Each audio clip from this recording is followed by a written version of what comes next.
We really have to start prioritizing ourselves, y'all. Like our happiness, our health, our mental health, the relationships that we have to maintain with ourselves, our friends, our family.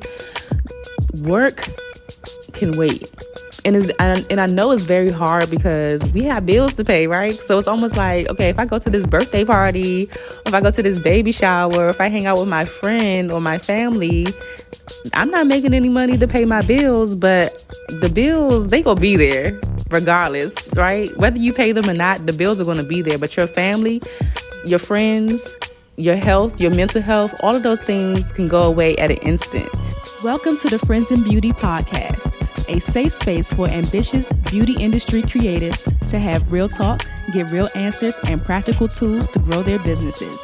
My name is Akua Robinson, and I'm a makeup artist, beauty educator, and the creator of Friends in Beauty. I created Friends in Beauty to support like-minded creatives just like you on their quest to connect, network, and build genuine relationships within the beauty community.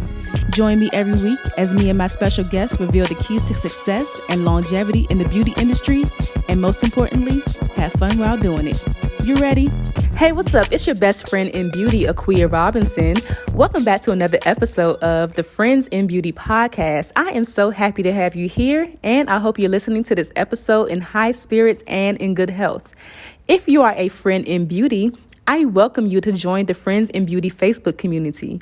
If you're looking for a community of like-minded, ambitious friends in beauty to virtually connect with, network, and share resources, then click the link down below in the show description to join us in the Facebook community, and I'll be there to welcome you with open arms. Also, let's get social. Follow Friends in Beauty on all social media platforms at Friends in Beauty. Additionally, the Friends in Beauty podcast is available on several platforms. We're on Apple, Spotify, Stitcher, iHeartRadio, Google, YouTube, you name it, we are there. And whatever platform you are listening from right now, I just want to say thank you so much for tuning into the Friends in Beauty podcast. I appreciate it more than you know. And I would love it even further if you took the time to leave a 5-star rating, a review, a like, a comment, a share, a subscribe, or something to let me know how you feel about the Friends in Beauty podcast. Additionally, Friends in Beauty is now on Patreon. So for as little as $3 a month, you can support the Friends in Beauty podcast. And there are also several tiers available that unlock Patreon exclusive content just for you, like behind the scene content of the Friends in Beauty podcast, bonus interview clips, a monthly Ask Me Anything, discounts, and so much more. So if that's something that you're interested in, I'll leave the link down below in the show description for that as well. Also, if you'd like to stay connected even further, join the Friends in Beauty mailing list tribe. They are the first to know about all things Friends in Beauty, and I send out different resources and tips throughout the week. So if that's something that you're interested in, join us over there. And last but not least, listen up. The most important thing is to share the Friends in Beauty podcast with your other friends in beauty, your family, your friends, anybody that you think could benefit from the information that is being shared. Share away to help me grow the Friends in Beauty community. Now, before I jump into today's episode, I do want to remind all of my friends in beauty that on April 30th, we are going to the Makeup Show, New York. I am taking a busload of my friends in beauty from DC to New York to attend the makeup show. We did it back in 2019 and we had an absolute blast. The bus was full. The registration for the bus includes your round trip travel, of course, and also entry into the makeup show. And of course, you get to network with all of your friends in beauty on the bus, attend some of the amazing seminars that they have at the makeup show, as well as makeup shopping, like heavily discounted makeup shopping. And you're bound to see people like Morel Hollis, Danessa Myricks, Sam Fine, Sir John. They be walking around, okay? You are bound to see some of those people at the makeup show. So if you want to join us, I will leave the registration link down below in the show description. Registration ends on April 3rd. So if you are serious about going and you want to save your spot, I would definitely recommend that you at least submit a deposit to hold your spot, okay? I hope to see you there. So let's go ahead and jump into it. I think this might be like my first rendition of like tea time with Akua, where I just come and talk to you about, my solo episode, my same solo episode stuff, but I really want to start diving into like hot topics that are going on in the beauty industry, as well as, still giving you some motivational things as well. So I think that this might be my first stab at talking about a hot topic that is going on in the beauty industry right now. And I want to give a huge shout out to my girl, my friend in beauty, Glam Tam Tam. She DM'd me and asked me what were my thoughts on the Law Roach interview. So if you don't know who Law Roach is or was a celebrity stylist. He best known for styling Zendaya, Kerry Washington, Priyanka Chopra, Megan Thee Stallion, like a whole bunch of A-listers. But last week, he announced his retirement from the fashion industry, or from fashion styling, because he does go on to say, he's not leaving fashion. Like, he still has other things that he wants to do, but he is definitely taking a step away from styling.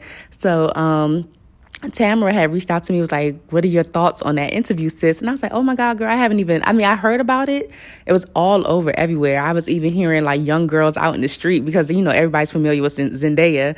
So I was even hearing like girls out in the street talking about, oh my God, did you see Law Roach? Like, Zendaya stylist is like retiring. Like, it was a hot topic last week, but I hadn't listened to the interview until just now.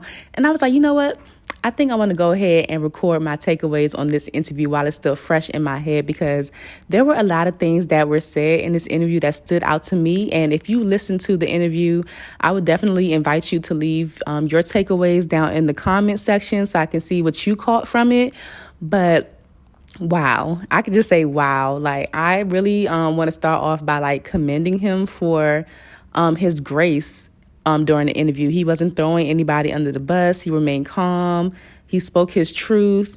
And I really commend him for, taking a step back, or, and like the thing about his retirement too, he's saying like, this is how he feels right now. He might come out of retirement, but I really commend him for, honoring his feelings, because he had been feeling this way for a long time, honoring his feelings and deciding to take a step back before he like completely just like burnt out. Like, I really commend him for that. The interview that I watched was with the editor-in-chief, Lindsay Peoples, at The Cut by New York Magazine.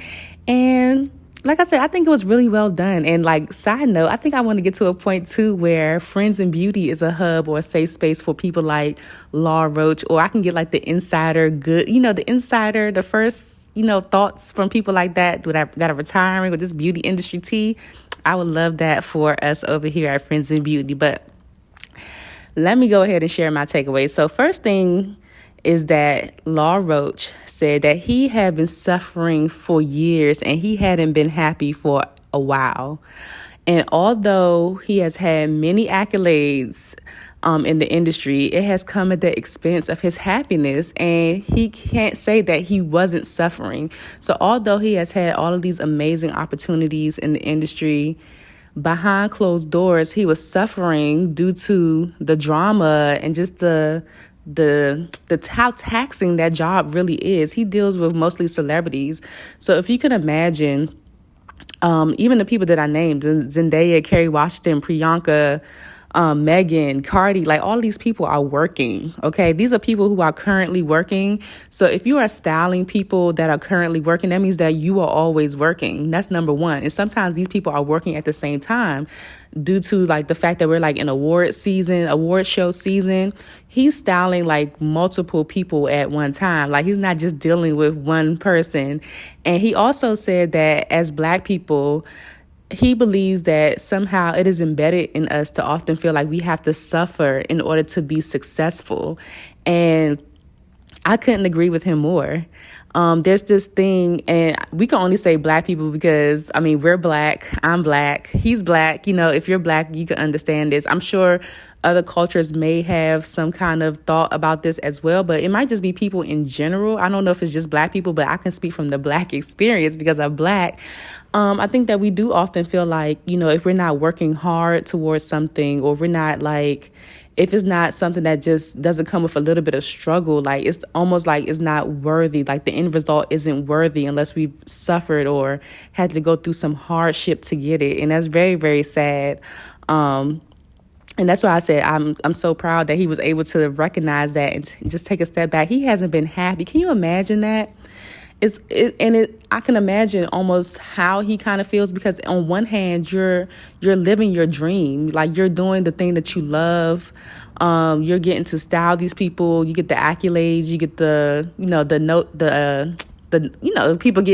people noticing you and everything like that. You get the money, of course, that comes along with it. But on the other hand, you're not happy. That has to really mess you up. Like I can only imagine how that feels. And one of the biggest things that he talks about in this interview is the gatekeepers in the industry, in the fashion industry, which I thought was very, very, very interesting. Very interesting, especially for where he is in his career. He talks about the people who, kind of, I don't want to say blackball him, but they definitely keep him out of the conversation when it comes to styling certain celebrities, trying to like put it in their ear, like, oh no, he's not going to give you the look that you want, or he's not going to probably show up if you're stuff, or he's going to do this, or just trying to paint the picture that their experience with him is not going to be as favorable as they think. And he also tells a story about, he didn't name the celebrity, which I loved about, this interview. He only talked about celebrities who, it was like directly known that they had spoken out about something. But that's what I really liked about him. Like, he wasn't like name dropping and throwing people under the bus, but he talked about how one celebrity reached out to him personally because she had requested him several times from her team or through her team, and then they would just never like follow through, and they would give some excuses to like, oh, he's busy, or he's doing this, or he's doing that. And that happened to him several times. So this person said they reached out to him personally because, they weren't, putting her in contact with him, which I thought was crazy. Another thing that he talked about as far as gatekeeping, which I absolutely loved and could not agree with more, was just the fact that like people not being honest about their abilities. Like maybe you get like a client, I could say, for example, with makeup. He just basically said people not being honest about their abilities and like passing on work to someone else who's like qualified to do it, or somebody that needs the experience or needs the opportunity. And I could definitely speak to that as far as makeup goes, because I'm a makeup artist. But this is the reason why when I do clients, most of the time I'll ask them to send me some inspiration photos for what they want. And it used to be clients. I don't get this much anymore. I think people are pretty clear on what I do as a makeup artist and what I don't do. So I don't get like any wild requests. But when I did used to do things like that, I would get the people sending me the cut creases and the glitter and the bold looks. And that's not necessarily my aesthetic. So if I see that that is something that they want, I'm not going to go ahead and take on that client just because I want the money, and then risk not being able to perform at a certain level that they want me to. I'm going to recommend them to another artist who that is their aesthetic, so that they can have the opportunity and they can kill it. There are a lot of people that he spoke about that like they take these styling opportunities or they don't pass it on because basically they want the money, and they know that they're not used to styling a curvy girl, or they know that they're not used to, pulling off a certain aesthetic, but they'll still do it. Interesting. Like, of course we know that these things are going on, but to hear him talk about it was very it was like a breath of fresh air, because I feel like these are the things that need to be spoken about, because so many times we just see the glamorous side of everything. Like, we all know that social media is the highlight reel, but we rarely see or hear about the hardships that come along with the job. One thing he also said, another takeaway was like, people don't see me as human and don't think that I deserve grace. Oh my gosh. Once you get to a certain level in your career, I think that people really do think that you are a robot.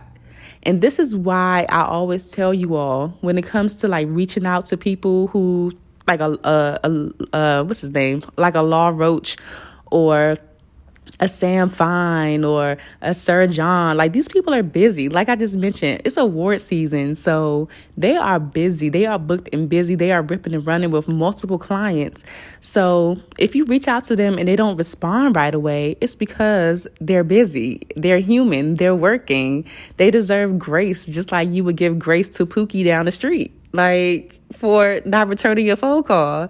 It's the same thing. They are human. So he spoke to that because he mentioned that I'm guessing that it was around the same time, from what I gathered from how he told the story, that his 3-year-old nephew had passed away.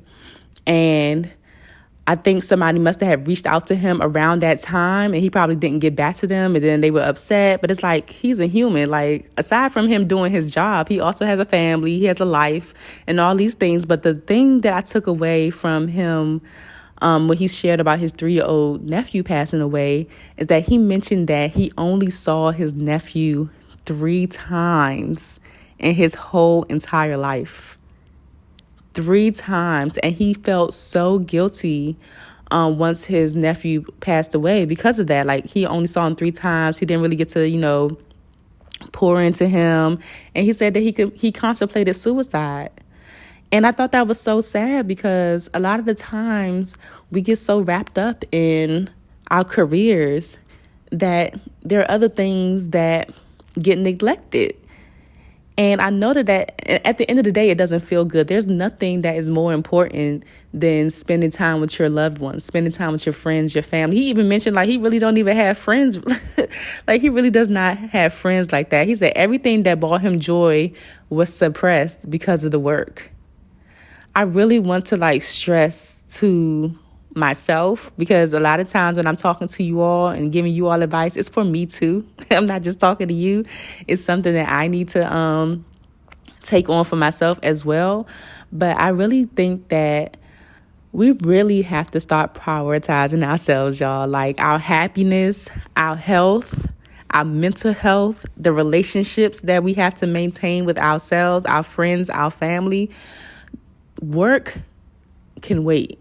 And I know it's very hard because we have bills to pay, right? So it's almost like, okay, if I go to this birthday party, or if I go to this baby shower, or if I hang out with my friend or my family, I'm not making any money to pay my bills, but the bills, they gonna be there regardless, right? Whether you pay them or not, the bills are gonna be there. But your family, your friends, your health, your mental health, all of those things can go away at an instant. And you don't want to be feeling like resentful. You don't want to start to resent your work. You don't want to start resenting the things that you are passionate about because, you've missed out on time with your friends or your family and all of those things. Oh, man. You just never know what people are going through. You only know what it looks like and what they show you. So I really want to encourage us as well, because at the last Friends in Beauty event that I had, we had like a round table discussion. And one of the things that we talked about was imposter syndrome, perfectionism, and also like looking at other people and kind of like envying, what they have, envying their success and wanting what they have and everything like that. And you just never know. Like you only know what it looks like. You have no idea the things that they are sacrificing. Okay, the sacrifice is real. You have no idea the things that they are sacrificing in order to show up the way that they are. And then you also want that. You think that you want that lifestyle. I'll say it like that. You think you want that lifestyle until the curtain is pulled back and you see all the foolishness that is going on behind the scenes. They had my man stressed out. They had him stressed out. I've seen him over the years, and he is a very vibrant person. But when I saw him in this interview, he just looked like so low energy. Like he just had it. Like, and I'm just so happy, like I said, that he decided to pull back before he completely burnt out. I can easily see him, starting to resent his work if he had continued to go on like this. And it's just certain things that were going on behind the scenes that he just couldn't take anymore. It's a lot of things that we put up with, and it's not even just people who are operating at a level where they're dealing with celebrities. Even us dealing with everyday clients, there are a lot of things that we tolerate and that we put up with, and then eventually we're just like, we don't even want to do this anymore. Don't let people take that away from you. Don't let people like drain your passion and your drive for what you really want to do. But also, on the other hand, start prioritizing. Just like how you schedule clients, and I'm talking to myself too. Just like how you schedule clients, you put them on your calendar, you prioritize them. We also need to start doing the same things for prioritizing ourselves, our mental health, our happiness, our health, spending time with friends and family. My family and friends always laugh at me because if they want to hang out, because people always have this misconception that I'm always busy. And I always tell people I'm not busy. I be having things to do. But people who know me and can get a hold of me, they know that it's just a matter of asking me, like, what's your schedule? And I literally put my friends and family on my calendar because I don't want anything else to come in the way of me spending time with them. Like, I have to put it on my calendar so I know that it's a date. Like, it's something that is important to me. So if it's anything that is important to you, please start prioritizing it and take the breaks that you need. Like I said, he said, this is just retirement for now. He may be back. But yeah, one of the things that Tamara shared, that one of her friends shared with her, was like, we really got to stop idolizing these people and putting them on a pedestal. Like, everybody, we are all human beings. So simultaneously, we are all going through pretty much the same things at any given time, whether that is like happiness, joy, like sadness. Like, we all experience the same emotions at any given moment in time. So to prioritize or to put somebody on a pedestal that you really have no clue, like, the ins and outs of their everyday lives. Like, who knew that he had a 3-year-old nephew that passed away, that he only got to spend time with a fraction, like not even a very small part of his life he got to spend with him because he was working all the time. Could you imagine? There's nothing more important. Work can wait. If you have listened to this interview, please comment and share your takeaways. I would really love to know what you thought about it. He even talked about just people using him as like the scapegoat in a way to soften the blow or to deliver news to people that wasn't so pleasant. They will put him in the forefront like he's the one that said it. And then people are looking at him like he's crazy. And he's like, no, they took that out of context. That's not what I said. It's a lot of stuff that he said in this interview.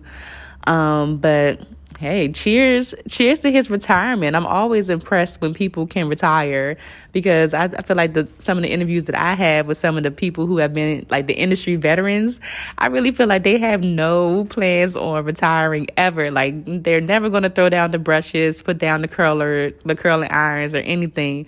But for him to make that decision so hasty, I feel like I forgot which award ceremony had just happened, but he posted it like the next day, like he was just done. And he just felt so relieved after he did it, like a weight was lifted off of him. Sometimes when you feel like you can't take it anymore, sometimes you just need to take a break. You may not need to retire, but maybe you need to take a little step back and just regroup and remember why you started doing this in the first place, and just pray about it to see if this is what you're supposed to be doing and moving forward with, man. You just got to regroup sometimes. Oh, man. Shout out to Law Roach on retiring. Now everybody is like, what is Zendaya going to do? Like, he's like, she's going to find another stylist. And that's the thing about it, too. Like, we get so committed to the people that we are working with that, like, same thing. If God forbid he had passed away, she would have to find another stylist, right? It's going to be other people out there that come after you. So don't think for a moment that if something, and that's the thing too, like I'm just like talking off the head.